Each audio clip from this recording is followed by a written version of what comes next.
নমস্কার বন্ধুরা, কেমন আছেন আপনারা? সকলকে জানাই আমার ব্লগে অনেক অনেক স্বাগত।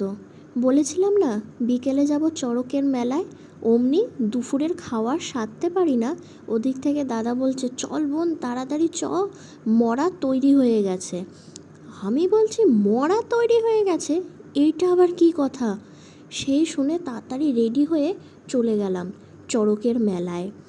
গিয়ে দেখছি সবাই আপন মনে সন্ন্যাসীরা নাচছে, আর দুজনকে বর্ষিও গাঁথা হয়ে গেছে।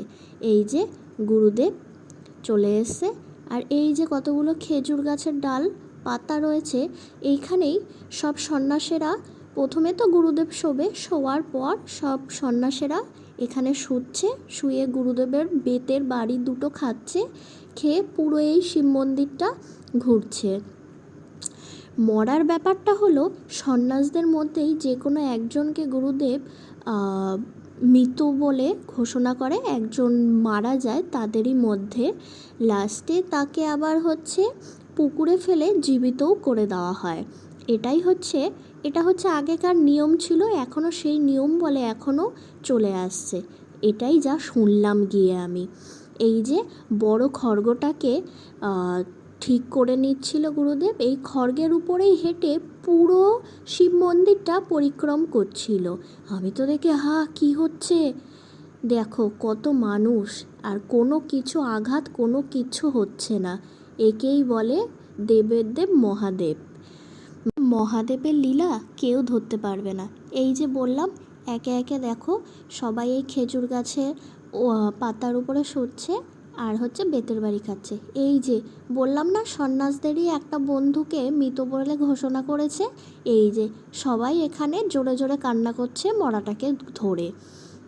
সব ঘুরে এসে এইবার সেই মরাটাকে নিয়ে ওরা কাদা খেলাখেলি করে এই যে পুরো শিব মন্দিরটা চারিদিকে ঘুরছিল। এবার আস্তে আস্তে পুরো পাড়াটা, আমাদের যতটুকু পাড়া আছে পাড়ার থেকে অনেকটা তারা হাঁটছিল, আমাদের পাশে যে পুকুর আছে সেই পুকুরে তারা যাবে। রোড শো করেছিল। এই রোড শো করতে করতে এই খড়গটা তার বুকে রেখে অনেক টালি ভাঙা হয়েছিল, খড়গের উপরে বারবার উঠছিল। তারপর ছোট ছোট পেরেক একটা কাঠের উপর ঢেলে তার উপরে গুরুদেব উঠে ঘুরছিল, কিছুই হচ্ছিল না, সবই শিব বাবার লীলা। এই দেখো কত সন্ন্যাসীরা নেমেছে, ছোট থেকে বড় সব একদম। এই যে এবার আমাদের পুকুরে চলে এসছে, ওই দেখো মরা নামছে। ওইখানে গুরুদেব বলছে যে আমাকে পুকুর পার হতে দে। সন্ন্যাসীরা বলছে না, আমি পুকুর পার হতে দেবো না, আমাদের বন্ধুকে আগে বাঁচিয়ে তোলো। বললো আচ্ছা ঠিক আছে। এই যে দেখবে যে এক্ষুনি সব জল ছেটাবে, মরাও উঠে দৌড়বে, একই সাথে ওরা সব স্নান করবে। কী অপরূপ দৃশ্য না?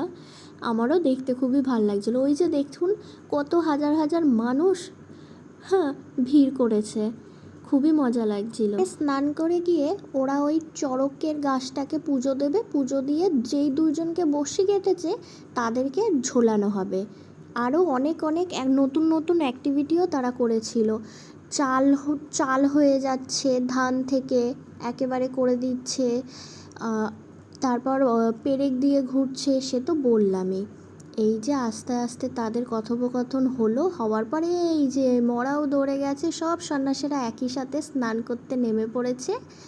নামার পর সবাই একসাথে গঙ্গা পুজো করছে, গঙ্গা পুজো করেই সবাই একে একে উপরে উঠে গেল।